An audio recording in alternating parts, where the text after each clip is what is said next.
gonna try this again. The seed starting video will be the death of me. Hopefully I can get through this without them busting through this door, without the camera shifting and chopping my head off mid-video, because I got like 10 minutes into a video where I planted the pink okra, talked about all that. I don't go over it again, but, and it chopped my head off. And then I was about minute 11, 12, and then the kids burst out and they're in their pajamas, and I totally expect them to do the same thing. But I'm trying to make sure that I am actually in the frame and I am not like head hunting over here, and also go over some of this stuff again. Okay, so seed starting, went over all the stuff with the soil before about the seed starting soil. Now I did do something different with this. I am putting some of my regular bed soil in with this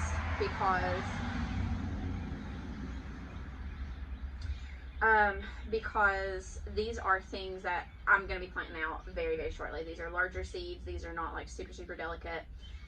They don't need pampering. And these are also things that if something goes wrong and these don't work out, I can direct sow them and get them situated and just start over after our frost date. But I know I talked in the tomato up potting video about not using these biodegradable peat cups again. But I had already bought these. I bought a couple of packs of them, and these are things I don't plan to up pot. These are things that I plan to put directly into the ground here very shortly. These are just going to be a temporary little home for these things so that I've got a place to put them, and I needed to use them. And so I'll be able to keep an eye on these things and hopefully keep them happy in these for the first few weeks until I can get them out into the ground. And so the things that I'm going to be doing right now are things that we would normally go buy plants for. That was one of my goals this year, was to not buy any plants, like started plants, for our vegetables, to grow everything that, as far as vegetables, that from seed. Some of the herbs and things I did get plants because they're so much harder, and they're so much harder to get established. And those are things that I want to get in the ground, and I want them to stay, period. They're not things that are going to die off and then I lose them every year. As far as the vegetables though, I wanted to be able to do my own seeds and things and start from scratch. So in this, I've already got these planted. We're doing okra, and I'm gonna do some cucumbers. The okra, this is the pink okra from Bakercreek. It's Okinawa pink, and they were actually sold out of this initially, and one of my friends was able to get a pack of it, and then we ended up splitting it.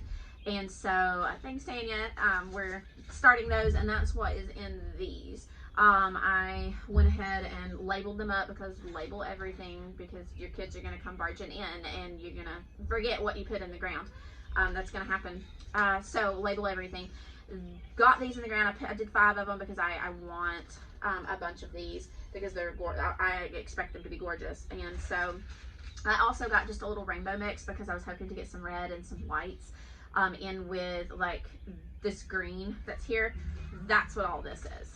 This is the okra that I grew last year, and it's just the standard like box store okra that you would buy. My okra last year did not do as well as in years past, and I think because we had a really wet, kind of a colder spring. And we had a late frost that actually got my okra plants last year, and I had to go buy plants and put more out.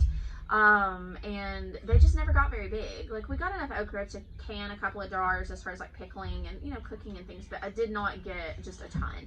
And okra is usually very, very, very prolific, and usually you're getting a lot of okra. Like my dad's garden, that's where I didn't save seeds from mine because I felt like my plants were puny last year, but yeah, these are from my dad's. And my dad's put on so much that, I mean, we could have sent half of it to the moon. But it was just a ton. But the year before, last year, we had I had okra plants in my raised beds that got 13 foot tall. I had never grown okra at that point. Like my family had, and I would always get okra from them. I had never grown it myself. I just stuck some in the ground and like, let's see what it does. And it got 13 foot tall. And it was one of those things that it was getting so big that I'm gonna leave it alone. I'm gonna see what it does. And we left it in the beds until November. Like, it produced until November that year. And then when we finally cut it down, like when it started freezing and dying off, we cut it down and we measured them because, you know, they were massive, and we had one that was 13 foot tall, and all the others were at least 10. I mean, I had probably 7 plants, and all of them were within the 10 to 13 foot range. My kids called them the okra trees. They had gotten so big. And so last year, I fully expected the okra to do the exact same thing. Nope. Barely got hip high. Like, it just did not do well last year. I think it just stunted, didn't do well. And because of that, obviously I did a little more research this year. I'm not going to put mine out until about 2 weeks after my frost date, because I want them to be warmer. I want them to not stunt. They like hot weather. Like, okra is a warm, hot weather plant. Like, they really enjoy that. That being said, I'm going to take that time to pull this out. It's just your standard planner, calendar. If you're doing a lot of things and you are busy, like I am, work full time with kids and trying to keep up with this, calendar, reminders. First thing you need to be putting in it is your last frost date, because that last frost date is what tells you when things like that okra will die if you put them out. Now, it's not always perfect. It's not always right. Google gets the things wrong. The Farmer's Almanac gets things wrong. But it is a good guideline for your area based on your averages. Like, I've been watching the weather here, and we haven't had a frost in 3 weeks. And so it was, oh God, it was tempting. I've been watching the 10-day forecast, and we're within 3 weeks of my frost date. And I was checking it, and I was like, you know, I mean, it doesn't look like it's going to frost. Like, we haven't even gotten into the 30s, or even, I mean, we got down to some 40s a few days ago, but it's not been anywhere near freezing here. And I was really, really tempted to start putting some stuff in the ground. I was like, oh, I can just throw some frost cloth over it and it'll be fine. Which, I mean, you can, but at the same time, I don't need to be reckless with that. Like, I know better. I really do.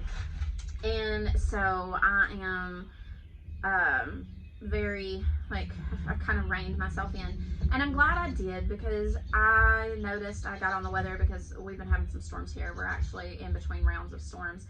And the weather has been something we're keeping an eye on, because we woke up to hail this morning.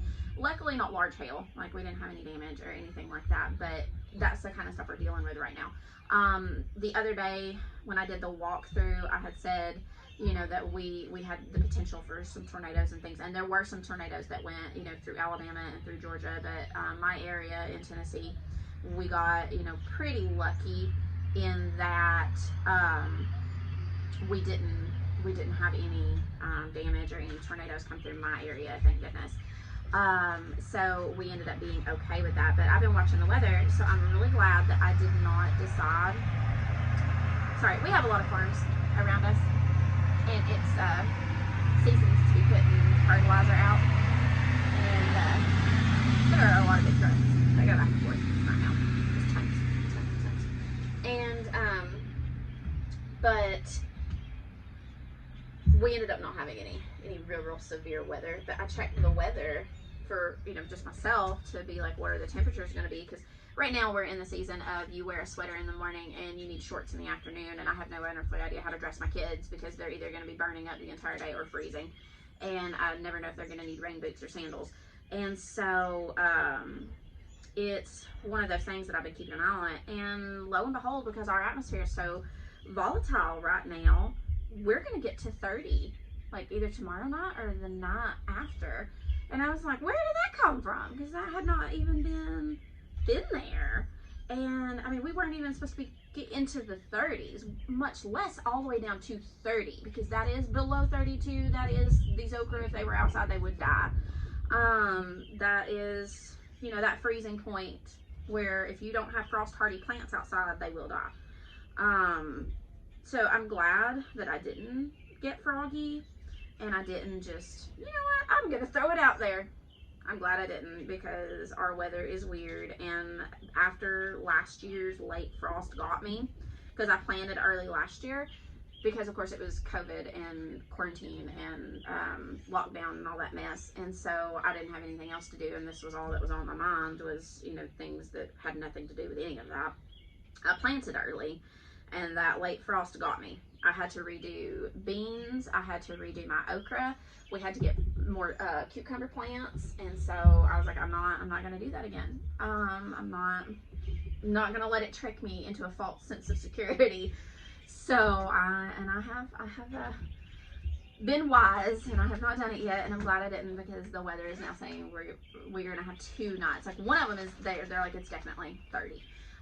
The others, like, it's gonna be like 34, and I never trust it if it gets within just a few degrees of that, because, you know, a few degrees, depending on what side of the ridge you're on, can still be below freezing. And so I'm being cautious. So, and also I am planting, you'll notice with this saved seed, I am putting more than 1 seed in a cell. And that is because with saved seed, you never know what your germination rate's going to be. And to be honest, the last ones I saved from Daddy's, every bit of them came up. Every one of them came up. And so I really don't have a super concern with that, but I'm being cautious just because it is saved seed and you don't know what it's going to do. And so there's the okra planted, and I'm sorry, I'm weird, I'm OCD about coordinating. But there's the okra planted. I know that in the other video, and of course we have a plane going over now. I swear I'm not gonna get any of this accomplished. These are the cucumbers we're planting this year. I have never grown these. I'm gonna show you the packaging. This is the Hudson Valley Seed Company packaging that's just gorgeous. That they do the really pretty artwork on it. I had also talked about the artwork for the radishes, because I've gotten the radishes and done really well. These are the silver slicer cucumbers that Jess talks about in Roots and Refuge, about how it does really well in the heat. They're very prolific. They have a really good flavor even when they get big. And cucumbers around here, like the heat, you get a little bit of time with them, but usually by the end of June you're done with cucumbers. So I'm gonna try these. We're gonna try them as far as the flavor and stuff goes on them, and we're gonna see what they do. I mean, I've never tried these, never grown these. So I'm gonna plant these, and these are gonna be our cucumbers that'll be going over the trellises. And mainly because I've seen her put them on trellises, and I know that they'll do well on a trellis. And so we've got the okra planted. I'm gonna open up some more of these cups, get some more dirt in them, and then I'm gonna start planting these out. And that way we can get these things started.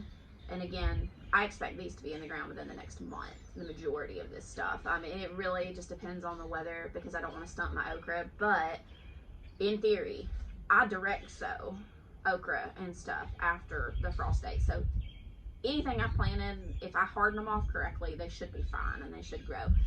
But I'm gonna cut this one off, and hopefully this one will actually make it onto YouTube and not be a complete and utter disaster. So I'm gonna get back at it and keep planting, and hope that you guys are doing something similar, or at the very least, like laying out your garden and, you know, picking and choosing where you're wanting to direct sow. And some people that are, you know, out where it's still snowing, like in Kristen, I think she's had some snow recently, and we were talking about that, like I'm getting really crazy, you know, storms and stuff here, and she's just like, I cannot believe you're planting all of this stuff, and like you're putting this stuff outside, because and your kids are wearing shorts because it's snowing there. But I mean, hey, you live in different climates and you get those different ranges, and gardening is interesting in all of them. But I really don't know, like, kudos to the people who garden in the north. I'd just say that, because at least in the south we have a really long growing season, and if I screw something up, I got a little bit of wiggle room to fix it. I mean, you have to know what you're doing up north, because if you miss that window, you may not get a bigger window. And so, you know, kudos to them, because it's a lot easier to do it down here. But I will cut this one off, and I'm gonna finish planting this up. I'm debating planting more okra. I mean, that's 12 plants. I mean, do I need more? I really like okra. This is the conundrum that I have when I start doing this. I'm like, how many do I really need? What if they don't all come up? The gardener's dilemma. But again, we're in spring, we're moving on, we're planting. See you guys.